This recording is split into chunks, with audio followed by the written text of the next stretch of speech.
So welcome all. आज का जो सेशन होने वाला है उसमें हम इंडिया और चाइना के डिस्प्यूट के बारे में डिस्कस करेंगे। और हमने कोशिश की है कि I am going to explain this dispute in 400 words. तो 400 वर्ड्स में आपको एक्सप्लेन करूंगा मैं। उसके पहले थोड़ा सा समझ लेते हैं कि ये चाइनीज़ डिस्प्यूट है क्या, आखिर चाइना इंडिया का डिस्प्यूट है क्या। देखो ऐसा है कि इंडिया और पाकिस्तान के बीच में जो बॉर्डर है उसको हम क्या बोलते हैं, एलओसी बोलते हैं। ठीक है, इंडिया और पाकिस्तान के बीच में जो कि क्लियरली डिफाइन किया हुआ है कि यहाँ से यहाँ तक आपका बॉर्डर है, वो इंडिया को भी पता है, पाकिस्तान को भी पता है। लेकिन जो एलएसी है ना, एलएसी मतलब लाइन ऑफ एक्चुअल कंट्रोल।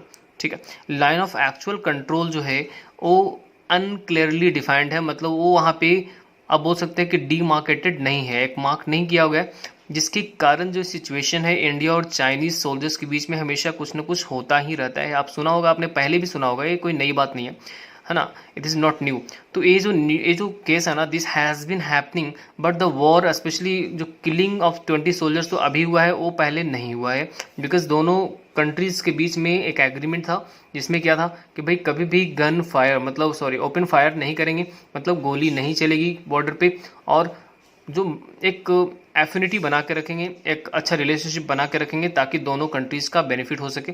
ठीक है, तो यहाँ पे क्या प्रॉब्लम है ना कि एलएसी का जो बॉर्डर है, जो हमारा इंडिया और चाइना का जो बॉर्डर है, जिसको हम एलएसी बोलते हैं, लाइन ऑफ एक्चुअल कंट्रोल, वो अनक्लियरली डिफाइंड है। जिसके कारण प्रॉब्लम क्या होती है कि इंडिया कुछ एरिया को क्लैरिफाई करता है कि क्लेम करता है कि ये मेरा है, और चाइनीज़ भी कुछ करते हैं कि ये वाला मेरा है, जिसके कारण डिस्प्यूटेड जो एरियाज़ है, जिसके कारण कन्फ्लिक्ट और क्लैश का सिचुएशन हमेशा बनता रहता है।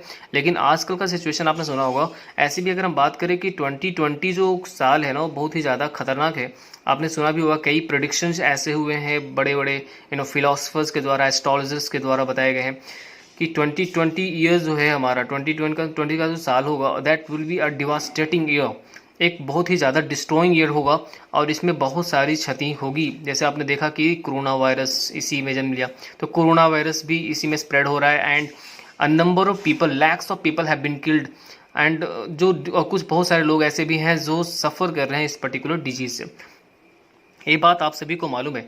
तो ये जो 2020 का जो साल है बहुत ही ख़राब है और बहुत ही अच्छा नहीं रहा है। हाल फिलहाल आपने सुना सुशांत सिंह राजपूत का डेथ, राइट, द उसने क्या किया, सुसाइड कर लिया। तो उसके सिचुएशन पे बाद में मैं डिस्कस करूँगा।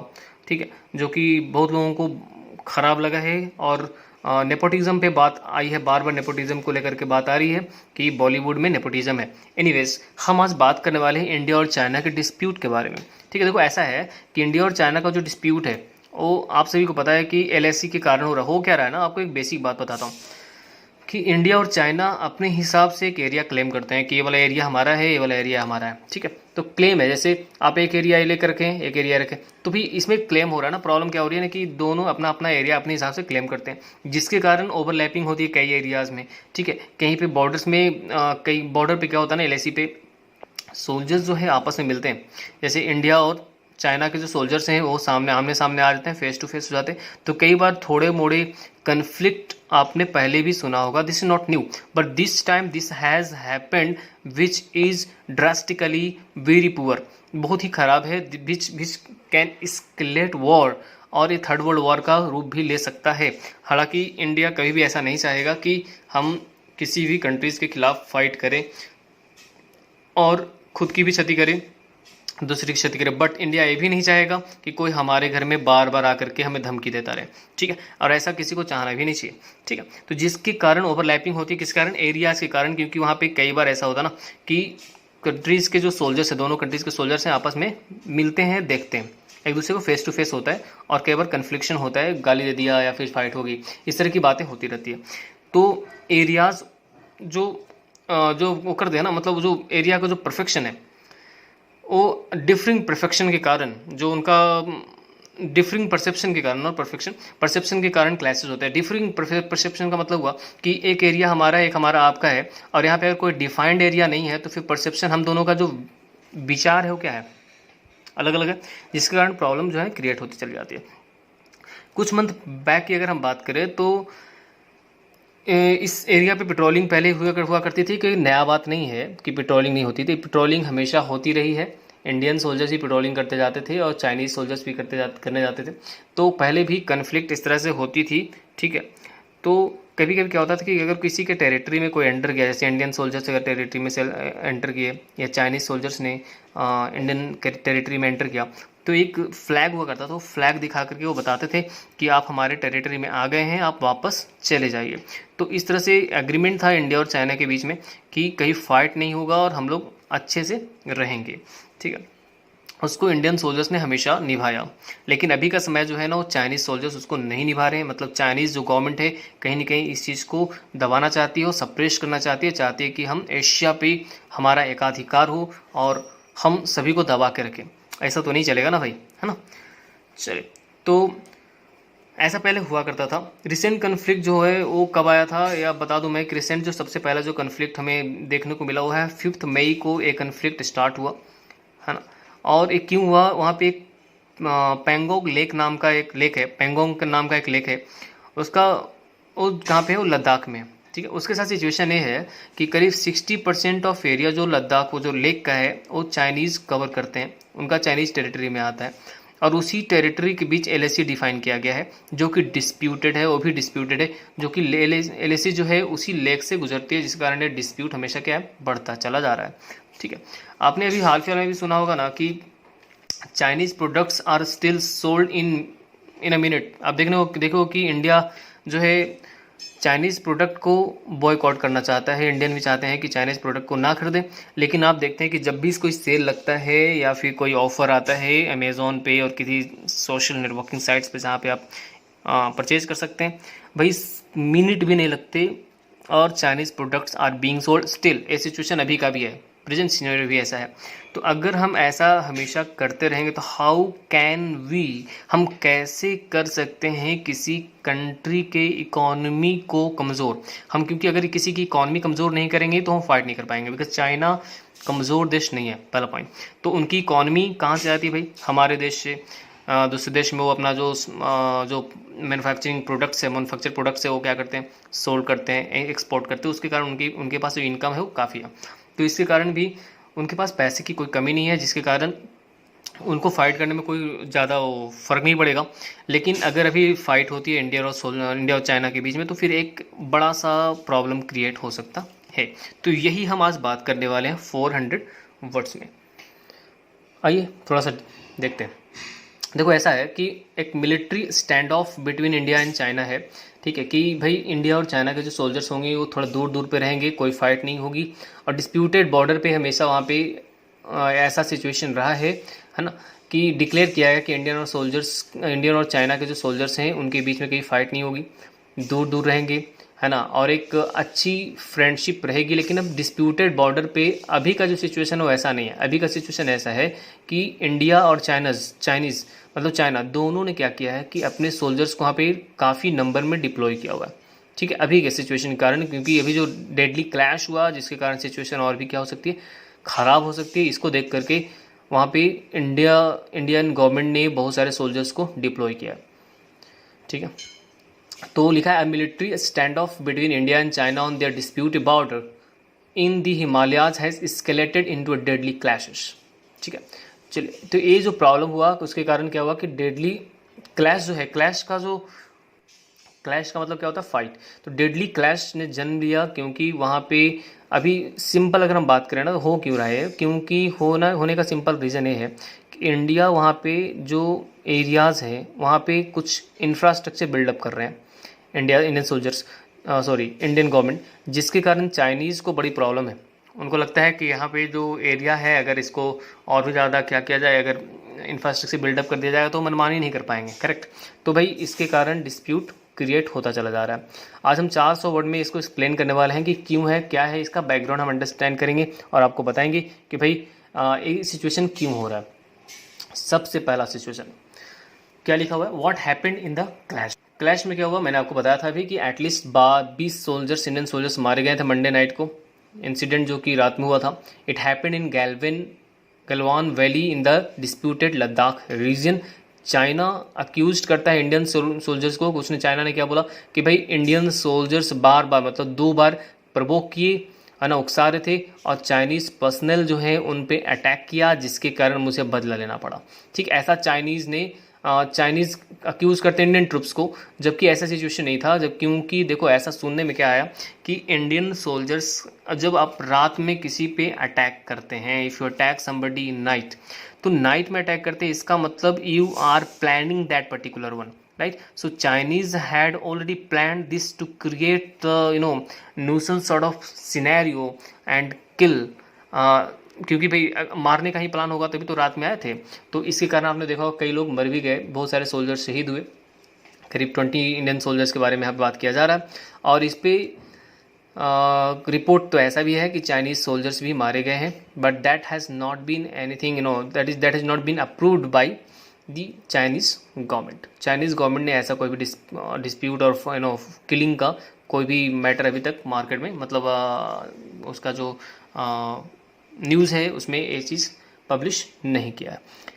लेकिन इंडियन गवर्नमेंट कहती है कि करीब 43 सोल्जर्स वहाँ भी मारे गए हैं, उनको भी बड़ी क्षति हुई है। लेकिन मुझे समझ में नहीं आता, जैसे अगर आप चाइनीज़ लोग अगर अटैक करते हैं इंडिया पे, ठीक है, तो इंडिया में अगर अटैक करते हो फिर जो अटैक करेगा पहले वो तो ज़्यादा प्लान से आएगा ना, तो भाई यहाँ पे तो क्षति सबसे ज़्यादा इंडिया की होगी।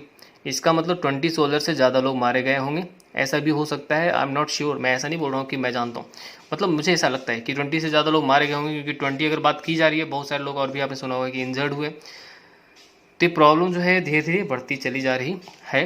फिलहाल अभी 2-3 दिन से सिचुएशन जो है थोड़ा सही है।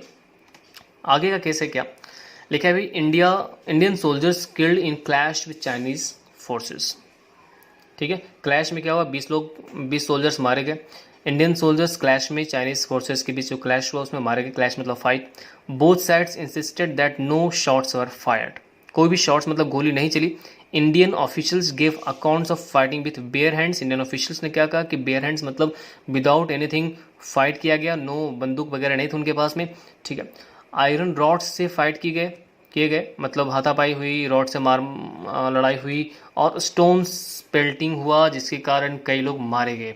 ठीक है, तो स्टोन पेल्टिंग भी एक बड़ा रीज़न हो सकता है। There were reports of Chinese casualties थे कि चाइनीज़ भी क्या है कुछ इंजर्ड हुए हैं और मारे गए हैं, बट नो ऑफिशियल कन्फर्मेशन, कोई भी कन्फर्मेशन ऑफिशियली नहीं किया गया है चाइनीज़ गवर्नमेंट के द्वारा और उनके न्यूज़ मीडिया के द्वारा। There were reports of Chinese casualties but no official confirmation.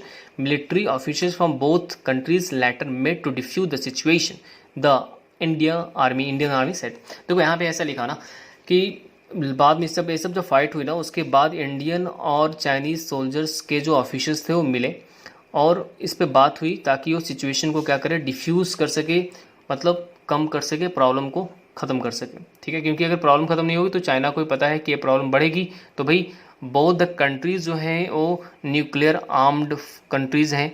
अगर किसी ने भी पहले अटैक किया तो फिर जिस पे अटैक होगा उसकी स्थिति बहुत ही भयावह, मतलब और भी डेडली और भी भयानक हो सकती है। ठीक है, तो भाई fight is not a solution of everything, but if you provoke somebody again and again, then there is a fight, right? If you don't provoke, if you really understand other situation and others also understand your situation, there is no fight. But if you really provoke, instigate somebody, so there is a fight, there is a altercation, there is a confrontation. तो आपको fight तभी होती है जब अगले को आप परेशान करते हैं। फिर नेक्स्ट पॉइंट जो है हमारा वो है वाई आर दे फाइटिंग।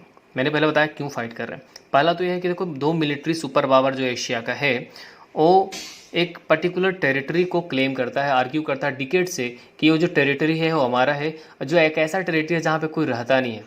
ठीक है, कोई नहीं रहता, हाई ऑल्टीट्यूड पे है, मतलब सब बहुत ज़्यादा ऊंचाई पे है, ऑल्टीट्यूड मतलब ऊंचाई, हाइट पे है, लार्जली अनइनहेबिटेड मतलब वहाँ पे कोई रहते नहीं है, वहाँ पे रहने का कोई जगह नहीं है, ऐसा रीजन है जहाँ पे आप रहते नहीं हैं, उसके लिए फाइट की जा रही है। ठीक है, चलिए सेकेंड पॉइंट क्या है, their armies come face to face at many points. अब दोनों कंट्रीज़ के जो आर्मी है फेस टू फेस आते हैं बहुत सारे पॉइंट पे, करीब करीब 3440 किलोमीटर का बॉर्डर है जो शेयर किया जाता है इंडिया और चाइना के बीच में। तो बहुत सारे पॉइंट पे Indian and Chinese army face to face आते हैं। ठीक है, कई बार ऐसे ऑल्टरकेशन के सिचुएशन आ चुके हैं, आर्ग्यूमेंट्स आपने सुना होगा बहुत सारे बार, क्लैशेस भी सुनने को मिला होगा आपको, तो ये होता ही रहता है। ठीक है, लेकिन अभी का सिचुएशन जो है वो ज़्यादा प्रॉब्लमेटिक है, प्रॉब्लम कर रहा है। इसलिए अभी सुना होगा आपने कि इंडिया के जो लोग हैं वो बॉयकॉट कर रहे हैं किसको, चाइनीज़ प्रोडक्ट्स को, क्योंकि इंडिया अगर हम बात करें सिर्फ मोबाइल फ़ोन की ना, तो मोबाइल के बहुत सारे ब्रांड हैं, सोपो, वीवो, जोमी, ये सारे जो ब्रांड हम यूज़ करते हैं आज के समय में। आप समझ सकते हैं मार्केट का, इंडियन मार्केट का जो मोबाइल मार्केट है ना भाई, उसका 72% शेयर जो है वो चाइनीज़ प्रोडक्ट, चाइनीज़ कंपनीज़ के पास है। इसका मतलब आप सोच सकते हैं 72% चाइनीज़ प्रोडक्ट्स बेचे जा रहे हैं, जिसके कारण अपने इंडियन प्रोडक्ट्स जो हैं, स्पेशली इंडियन प्रोडक्ट्स, जैसे आपने सुना होगा माइक्रोमैक्स और क्या को, बहुत सारी कंपनी बीच में आई और वो कंपनी नहीं चल सकी। क्यों?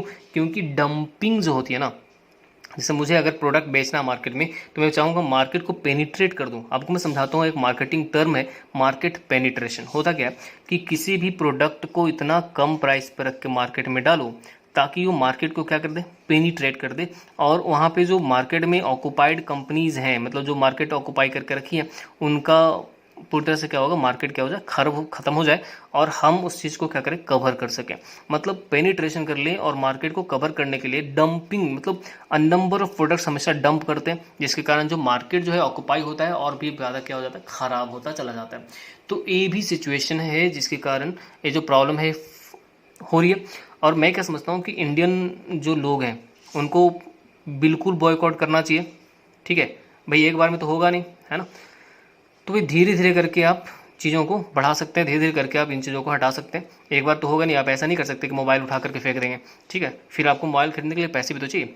ठीक है, तो अभी का सिचुएशन, लेकिन धीरे धीरे जब भी नेक्स्ट टाइम हमें कुछ करना हो तो इस चीज़ को हम ध्यान में रख सकते हैं, और धीरे धीरे जो उनका जो रेवेन्यू कलेक्शन हमारे कंट्री से है उसको डिक्रीज़ कर सकते हैं। हाउ? हम उसको वॉलेट से जवाब दे सकते हैं, इफ़ नॉट बुलेट। ठीक है, चलिए। The confrontation came after tension bubbled up in recent months. Tension जो क्या बबल अप हुआ, मतलब बढ़ा। तो एक कन्फ्रंट्रेशन मतलब फाइट हुई। रिसेंट मंथ्स में क्या हुआ कि एक एरिया जो है उसमें रोड बनाया जा रहा है लद्दाख में, इंडियन सोल्जर्स के द्वारा। ठीक है, इंडियन गवर्नमेंट के द्वारा, नॉट सोल्जर्स। ठीक है, इंडियन गवर्नमेंट के द्वारा वहाँ पे रोड बनाया जा रहा है, जिसके का जो चाइना को कोई पसंद नहीं है। ठीक है, जो कि along the line of actual control है, जो डिवाइड करता है दोनों साइड्स को, जिसके कारण चाइनीज़ को बड़ी प्रॉब्लम है कि यहाँ पे रोड बनेगा तो फिर सही बात नहीं है, और इसके कारण टेंशन लगातार बढ़ता जा रहा है, क्योंकि उनको प्रॉब्लम थी इंफ्रास्ट्रक्चर बिल्डअप करने में। वो हमेशा बोल रहे थे कि यहाँ पे इंफ्रास्ट्रक्चर बिल्डअप नहीं होने देंगे। ठीक है, जिसके कारण ये जो फाइट है और भी बढ़ती चली गई। आगे देखते हैं। तो यही चाइना को क्या किया भाई, गुस्सा दिला दिया, विच डिप्लॉयड किया। जब फिर क्या किया, चाइना ने डिप्लॉय किया, लगाए ट्रुप्स को तैनात किए, बहुत सारे सोल्जर्स को तैनात किए, और इंफ्रास्ट्रक्चर बिल्ड करना शुरू किया of its own in disputed territory. खुद का इंफ्रास्ट्रक्चर बिल्डअप करना शुरू किया डिस्प्यूटेड लैंड पे, डिस्प्यूटेड टेरिटरी में। और ये जो प्रॉब्लम क्या हुआ कि दोनों साइड्स के फोर्सेस जो है क्लोजर प्रॉक्सिमिटी, मतलब नज़दीक में आ गए, जिसके कारण जो क्लैशेस का जो रिस्क था, मतलब जो फाइट का जो रिस्क था, और भी क्या हो गया, स्केलेट होता चला गया, बढ़ता चला गया। ठीक है, ये सिचुएशन हुआ और इसी कारण फाइट हो रही है। अब हम बात करते हैं वाई डज इट मैटर, ये जो एरिया है क्यों मैटर करता है। ठीक है, एक्चुअली क्या है ना कि ये जो एरिया है, बोथ साइड्स का जो एरिया है वो बहुत इंपॉर्टेंट है, अगर हम इकोनॉमिकली देखें या फिर मिलिटरीली देखें तो भी।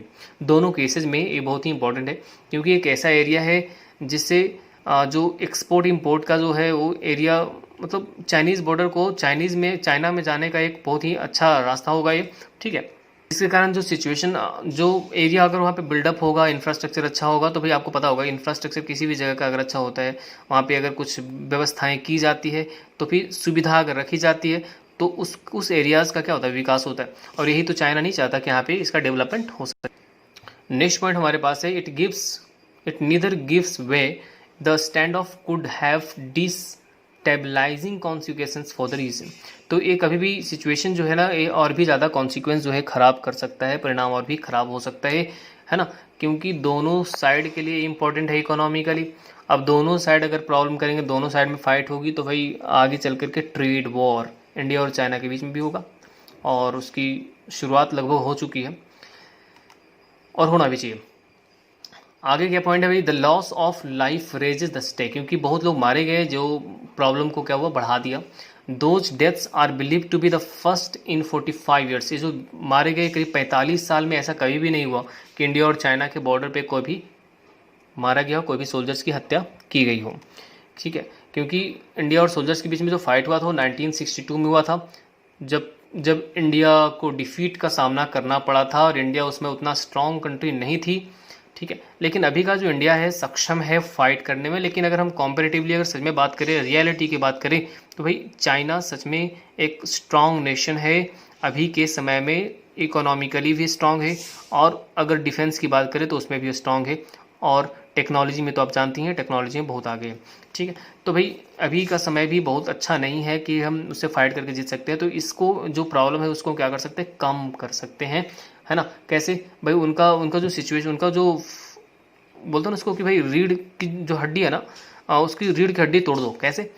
उनका जो इकॉनमी है हमारे कंट्री पे बहुत डिपेंड करता है, हमारे कंट्री में बहुत सारे उनके इन्वेस्टमेंट हैं, शेयर हैं, उसको बॉयकॉट करो, सारे कंपनीज को बैन करो, फिर देखो सिचुएशन वो खुद भी घुटने पे आ जाएंगे। ठीक है, तो ये किया जा सकता है, जिससे क्या होगा कि जब उनके पास पैसे नहीं होंगे, कम इनकम होगा, तो भी प्रॉब्लम करने के लिए 4 बार सोचना होगा।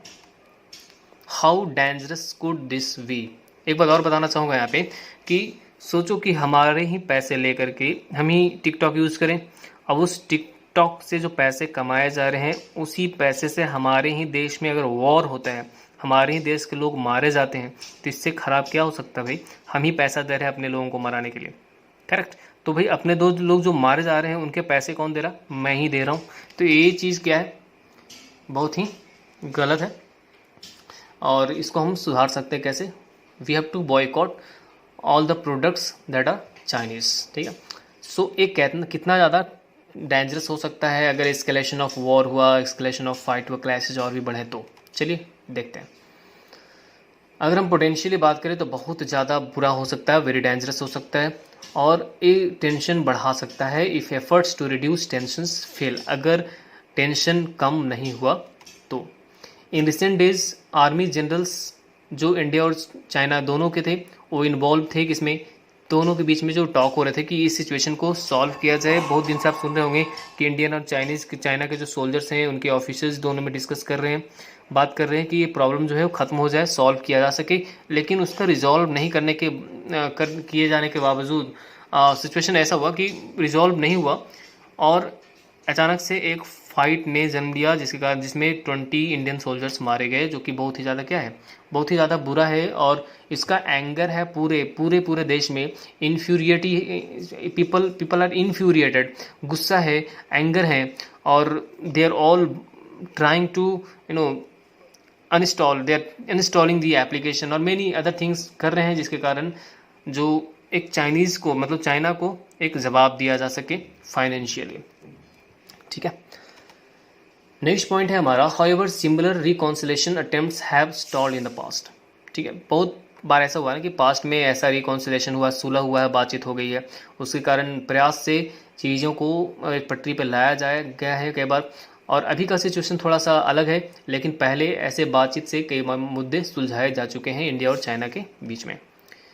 नेक्स्ट पॉइंट है, अगर नहीं सक्सेसफुल हुआ, if they are not successful, there is a risk of escalation between two rivals who happen to be the world's most populous countries and have nuclear weapon। मैंने पहले बताया कि अगर ये टेंशन कम नहीं हुआ तो भाई दोनों कंट्रीज़ के पास न्यूक्लियर वेपन है, और दोनों सक्षम कंट्रीज़ हैं जो फाइट कर सकती हैं, और दोनों पूरे विश्व के दो बड़े बड़े पॉपुलस मतलब ज़्यादा जनसंख्या वाले देश हैं। तो जब फाइट अगर होगी तो बहुत ही बुरा हो सकता है, बहुत ही ख़राब इसका कॉन्सिक्वेंस, आफ्टरमाथ जो होगा बहुत ही बुरा हो सकता है। ठीक है, चलिए नेक्स्ट पॉइंट को डिस्कस करते हैं। उम्मीद करता हूँ आपको ये बातें पूरी क्लियर हो रही होगी। चलिए नेक्स्ट पॉइंट है भाई कि दिस इज एक्सट्रीमली सीरियस, बहुत ही ज़्यादा सीरियस सिचुएशन है। This is going to vitiate का मतलब होता है खराब करना, है ना। This is going to vitiate whatever dialogue was going on, जो डायलॉग चल रहे थे, जो डिस्कशन चल रहे थे कि रिकॉन्सिलेशन हो जाए, अग्रीमेंट हो, और कॉम्प्रोमाइज़ हो जाए और फाइट ना हो। अगर ये सिचुएशन टेंशन कम नहीं हुआ तो ये सिचुएशन और भी विशिएट कर सकता है, प्रॉब्लम क्रिएट कर सकता है। Former Indian army commander DS Hooda ने कहा कि क्लैश जो है आगे अगर बढ़ा तो ये प्रॉब्लम और भी ज़्यादा बढ़ सकती है। तो दोस्तों मैं आपको बताना चाहूँगा कि भाई आप न्यूज़पेपर क्यों पढ़ें। न्यूज़पेपर इसलिए पढ़ना है ताकि आप अपनी इंग्लिश को और भी बेहतर बना सकें, right. In order to improve your English language you have to read any particular thing, whether a newspaper or novel or any particular English book. Now let me tell you, some people speak that sir I have been reading newspaper for a very long time and I have not been able to speak English fluently and I'm not good at English language. Let me tell you my dear friend, कोई भी जो काम बड़ा काम होता है ना, जो कोई भी अच्छा काम होता है ना, बोलते हैं उसको Rome was not built in a day. मतलब रोम एक दिन में नहीं बना था। कोई भी अच्छा काम करने में आपको समय लगता है, तो आप कहीं भी उसको ना छोड़ नहीं सकते। You need to continue that, ठीक है, ब्रेक लेके नहीं कर सकते। You need to continue that and आप उसका रिजल्ट आपको मिलेगा भाई, धीरे धीरे करके रिजल्ट मिलता है। बचपन याद करो आपको, अगर आपने क ख पढ़ा होगा तो आपको एक स्लेट हुआ करता था जिसपे क लिख करके दिया जाता था, क, और उस पर बोला जाता था बच्चों को भाई घुमाओ उसको, और बच्चा टेढ़ा मेढ़ा उसको घुमाता था। घुमाते घुमाते घुमाते घुमाते हमने पूरी तरह से सॉलिड तरीके से, सही तरीके से क लिखना सीखा, ठीक है। तो भाई अगर हम उसको लिखना सीख सकते हैं ना, तो भाई धीरे धीरे आपने देखा धीरे धीरे चीज़ें हुई। तो हम आज के समय में क्या क लिखने के लिए सोचते हैं क्या कि अरे क कैसे लिखा था, नहीं पता, ऐसा तो नहीं होता। तो भाई ये चीज़ें धीरे धीरे हमारे पास क्या हुई, बिल्डअप हुई, and now we can speak Hindi fluently, right Hindi in the same way. If you want to speak in English language, अगर इंग्लिश बोलना है तो you have to work hard, you have to improve your English language, specially you need to focus on your reading skill, you have to improve your vocabulary, and आपको work करना पड़ेगा। you have to keep working every day, right? क्योंकि ये अचानक से नहीं हुआ। आइए हम कुछ डिस्कस करते हैं, कुछ वर्ड है ना, कुछ वर्ड डिस्कस करते हैं। तो इस जो सेशन था इसमें बहुत सारे वर्ड हमने देखा, उसमें से कुछ वर्ड हमने लिखे हैं। स्टैंड ऑफ पहला वर्ड है जिसका मतलब होता है to stay at a distance. तो इंडियन और जो चाइनीज़ सोल्जर्स थे उनको स्टैंड ऑफ किया गया है, बताया गया कि आप अलग अलग डिफरेंस में रहेंगे ताकि फाइट जो क्लैश है वो नहीं होगा, है ना। तो इसको स्टैंड ऑफ का मतलब था stay at a distance. Deadly weapons के बारे में बात किया हमने, फैटल, बेलफुल, मतलब बहुत ही ज़्यादा खराब, खतरनाक को डेडली बोलते हैं, ठीक है, जिसमें हार्म हो सके वो डेडली है, ठीक है। चलिए नेक्स्ट वर्ड है हमारे पास स्केलेट करना। स्केलेट का मतलब होता है एक्सेलरेट। एक्सेलरेटर का क्या काम होता है, गाड़ी का जो एक्सेलरेटर होता है ना वो स्पीड को बढ़ाता है या फिर कम करता है। तो भाई एक्सेलरेट करते हैं मतलब बढ़ा देते हैं। तो भाई एक्सेलरेट करना तो मतलब बढ़ाना, तो स्केलेट का मतलब भी क्या होता है, बढ़ा देना, इंक्रीज करना। स्केलेशन ऑफ वॉर, वॉर का एक्सकेलेशन होना मतलब वॉर की स्थिति जो है उसको बढ़ा दे, ठीक है। चलो भाई नेक्स्ट वर्ड में आता है क्लैश का मतलब होता है फाइट। प्रोवोक का मतलब होता है उकसाना, जिसको बोलते हैं इंस्टिगेट करना, है ना। अक्यूज का मतलब होता है ब्लेम करना। ऑल्टीट्यूड का मतलब था हाइट, एंड ऑल्टीफोबिया का मतलब होता है हाइट से डर, ठीक है। चलिए नेक्स्ट वर्ड है डिफ्यूज। डिफ्यूज का मतलब होता है प्रॉब्लम को कम करना। डिफ्यूज कर सकते हैं बॉम्ब को, है ना, डिफ्यूज कर सकते हैं टेंशन को, है ना। और एक और डिफ्यूज है, स्पेलिंग अलग है, इसका मतलब होता है स्प्रेड करना, मतलब स्प्रेड करना मतलब बढ़ाना, है ना, फैलाना, विस्तार करना। नेक्स्ट वर्ड हमारे पास है कन्फ्रंट्रेशन। कन्फ्रंट्रेशन का मतलब होता है कम्बैट, मतलब फाइट। भाई कन्फ्रंट करना मतलब फाइट करना, फेस करना। तो ये सारे वर्ड हैं जो हमने आज के सेशन में डिस्कस किया है। काफ़ी आसान वर्ड है, आप में से बहुत लोगों को ये वर्ड पता भी होगा, ठीक है। मीनवाइल आपको मैं बताना चाहूँगा, मैं बहुत दिन से वीडियोज़ नहीं बना रहा था, लेकिन मैं कोशिश करूँगा कि अब डेली वीडियोज़ बना सकूँ, ठीक है। लेकिन उसमें आपका सपोर्ट चाहिए। तो काइंडली अगर आपको ये वीडियो पसंद आएगा तो शेयर करना और लाइक करना और कमेंट भी करोगे, ठीक है, ताकि मैं देखूं भाई मैं क्या कर सकता हूँ और भी क्या बेटर कर सकता हूँ। Thank you guys, thank you for being with me.